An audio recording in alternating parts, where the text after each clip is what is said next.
Eh ngayon, kung talagang palengkera ka, at yun ang gusto nila, palengkera, kawawa naman ho ang Malacanang. Ara from SMNI po. My question is for Professor Malutiquia. Prof, matapos po ang mainit na palitan ninyo ni Yusek Claire Castro ng PCO nitong mga nakaraang araw, sa isang panayam tinawag niya po kayong isang propagandista at kinwestiyon din niya ang inyong kredibilidad. Ano po ang inyong masasabi sa ugali o paraan ng kanyang pagsagot bilang isang palace press officer sa mga sensitibong isyong may kinalaman sa Pangulo at sa kasalukuyang administrasyon? At sa tingin niyo po ba, may standard ba na dapat sundin ang mga government spokesperson pagdating sa pakikipag-engage sa kritiko o analyst? Ano ba yan? Magkokomenta naman ako kay BFF, no? Sinabi ko sa kanya, kumuha ka ng Comms 101, sender, noise, receiver. Siya ang sender, siya rin ang noise. Kaya yung receiver, hindi maintindihan yung sinasabi niya. But levity aside, nagtrabaho ako nung panahon ni Presidente Cory, Presidente Ramos, sa OP. At doon ang mga panahon na katangi-tangi ang uri ng pagiging spokesman. Marunong humarap sa tao, malumanay, hindi siya ang storya, ang pananalita ay tama, ang tonality ay tama, hindi pampalengke. Pasensya ka na BFF, kasi hindi ako ang propagandist. Ano ba ang propagandista? Ang propagandista, meron kang sinasabi in defense of someone. Ay, sino ang prinotektahan ko? Sinasabi niya, maka-Duterte ako. Ako hindi maka-Duterte. Naging Duterte na lang ako dahil sa pasasalamat ko dun sa 6 na taon niyang paninilbihan. Hindi ho ako tumulong nung eleksyon sa kanya. Nakay-binay ho ako. At kung hindi niya yun alam, ang dali naman mag-Google. Wag na Google. Ang dali mag-AI. I-type mo yung Malutiquia kasi yung huli niyang banat sa akin. So who is Malutiquia? Sa tingin ko ho, yung exchange namin pumasok na sa isip niya. Kumbaga may rent-free ako dito na ang default, ako parati yung sinisisi. Kaya ang sagot ko ho, tinuturuan ko ho siya. Pumunta kayo dun sa meta page ko, meron ako dyan. How to be a spokesman. What is a propagandist? Anong mali sa ginawa mo? Kasi mukhang wala naman nagturo sa kanya. Mukhang pinili lang siya. At ang balita ko, dala siya ni Bersamin. Mukhang pinili lang siya dahil estudyante sa UST. Pinili lang siya. At ang default niya, sisihin ng Duterte. Saan ka naman nakakita ng spokesman na ganon? Diba?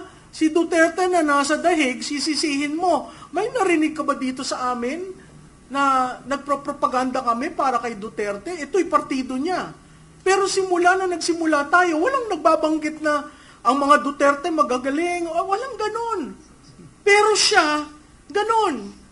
Ang ina-address ko sa mainstream media, pag kayo nagtanong ng tanong, siguraduhin niyo sagutin niya. Kasi kasama kayo sa propaganda. Kung i-accept niyo, yung sagot niya. Perfect example, what do you think about incapacity? Sinagot ba niya? Hindi. Ang pivot niya ay ang mga Duterte, dapat tanungin yan. Yung mga, yung baha, nagsimula sa mga Duterte. Kaya nung tinatanong ko siya sa datos, hindi nga siya spokesman, ang pangalan niya, Press Information Officer. Information. Dalhin mo sa usapin ng datos, wala siya. Pero dalhin mo dun sa bastusan, nandun siya. Di ba? Ang tanong ko sa mga nasa Malacanang, hindi nyo ba ginagalang ang institusyon ng presidente? Hindi nyo ba ginagalang yan? Kasi hindi lang kayo ang mag-occupy dyan. Ipapasa nyo yan sa susunod na liderato. Anong ipapasa nyo kung yung institusyon sira dahil kay Claire Castro? Dadaling ko sa kanya. Kasi nakakahiya. She is not communicating. She is the propagandist. Kasi paano, tinawag niya akong propagandista. Ang sabi ko, anong proof mo? Ako ba'y binabayaran ng mga Duterte? Hindi. Kliyente ko ba sila? Hindi. Kaya nga ang sinabi ko, ako'y Pilipino, mahal ko ang bansa ko, magkokomentaryo ako. hanggat ikulong ako ni John Vic Remulla. Diba? Kasi inciting to sedition na wala mga akong sinabi na ibagsak ang administrasyon. Ito, example ha. So, really, ang appeal ko kay Secretary Dave Gomez, si Dave Gomez is a man drilled on communication, on crisis communication. Pwede ba? Alsin nyo na siya. Kasi kung gusto nyo makabawi ang Pangulo sa tiwala, yung trust rating, trinat namin yan. Simula ba nung naging spokesperson siya, ano ang trust rating ng presidente? Dumadaus-os. Partially because of her. Tapos yan ang magiging bridge mo sa various audience to explain a policy, a program, what is happening. Kaya yun yung mga beat reporter sa Malacanang, natutuwa ako dahil maanghang na magtanong. Ito bang approach mo? Alam ni Presidente, kay Ivan Mayrina ng GMA7, saludo ako sa'yo, tinanong mo. Anong sinagot? At a-accept niyo yun as gospel truth? Nakakahiya naman po dahil ang institusyon ng Presidente, hindi lamang kayo ang mag-o-occupy niyan. Sum total ng lahat ng naging Presidente. At kung titingnan niyo yung mga spokesperson ng previous President, napakagagaling, malumanay, hindi sila ang unang mapikon. O dun sa exchange namin, sabi ko nga, mahina ito eh. Maglagay ka ng trap, kinakagat. Diba?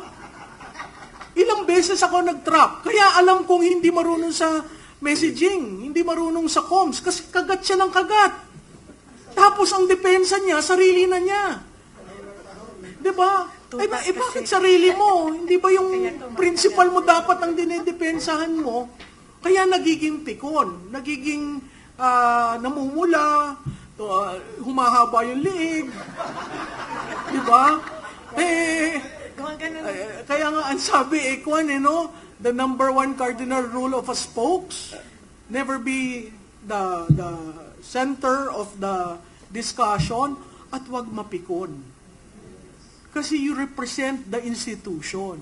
Ngayon, talagang palengkera ka, at yun ang gusto nila, palengkera, kawawa naman ho ang Malacanang.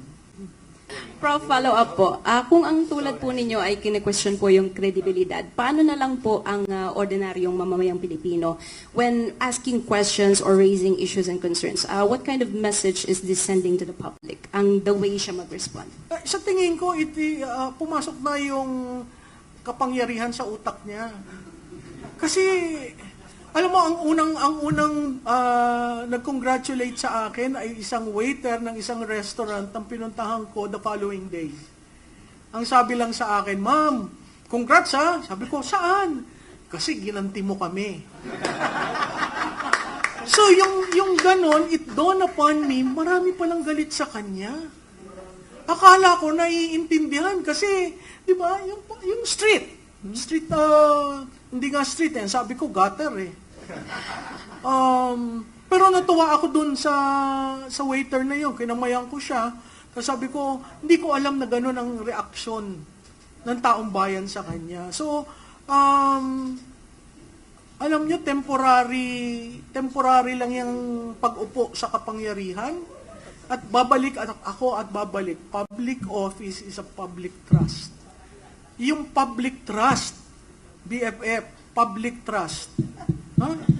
Hindi bardagulan. At sa mainstream media, mahiya naman kayo kung kakagat kayo dun sa propaganda niya. Maraming salamat po. Next question. Identify yourself and... Good morning, Prof. Good morning sa lahat. I'm Ondo Liedo, Mindanao correspondent in Mindanao.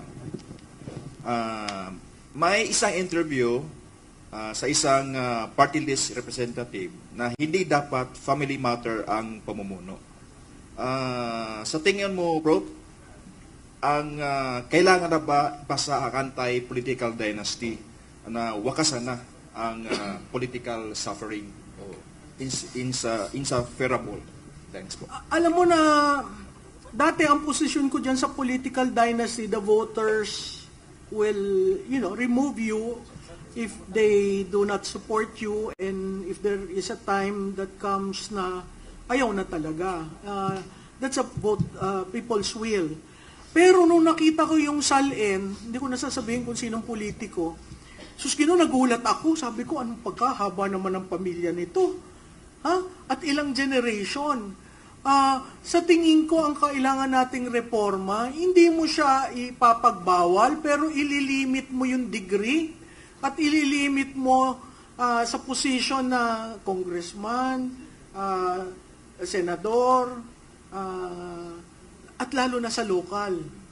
Imaginein mo sa isang probinsya, hindi ko na rin sasabihin ng probinsya, na nagkaroon ng bagyo, kaya walang tumulong eh.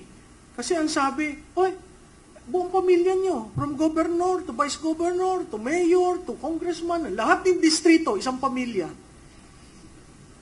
Walang tumulong sa kanila. Bakit? Kasi yung mga taga Maynilang gusto mag-donate, buong pamilya pala nasa politika. Dati ang pumapasok sa politika, magagaling, nag-aral, marunong magsalita, marunong makapagdebate. Tingnan nyo ngayon, wala nang debate sa House. At sa Senado, hindi mo maintindihan bakit ganun sila. Diba? So i-connect ko yun doon sa sinabi kanina na napakahalaga kung sino ang Speaker and Senate President. Ngayon di ba, may balita na naman na magpapalit daw ang Speaker. Pinilit nila si Speaker D na maging Speaker. All of a sudden, yung pangalan ni Ronnie Puno, napapag-usapan. Sa Senado naman, naghihintay lamang daw ang oposisyon na matapos ang budget para hindi madiskaril at papaltan. So, ang akin, sa tingin ko, this is a catalyst for reform. Itong nangyayari sa atin. Lalong-lalo na dun sa uri ng politiko na ihahalal. At kaya ako nananawagan dun sa, kung galit kayo, bakit hindi ho kayo tumakbo? Ordinary citizens should try and run so that constituents have choices. Meron po tayo dito, 2 na hindi natin napanalo noong nakaraan na eleksyon. Imagine ninyo, ito, batikan na lawyer. Ang contribution niyan sa diskurso, matindi. Si Dr. Mata po, ang huling doktor sa Senado ay si Flavier. Wala na ho. So kung pag-uusapan ng kalusugan, may problema. Hindi walang timon. Ito naman si Secretary Bello, hindi ko alam kung urong-sulong. Di ba? Tuwing mo nakikita, kasama ka. Text ako sa kanya, sir, takbo na. Humalo, mahirap. Imagine the wealth of experience. Iba ho yung may experience kasi may pinanghuhugutan ka. Hindi ko naman sinasabi na yung mga walang experience walang role.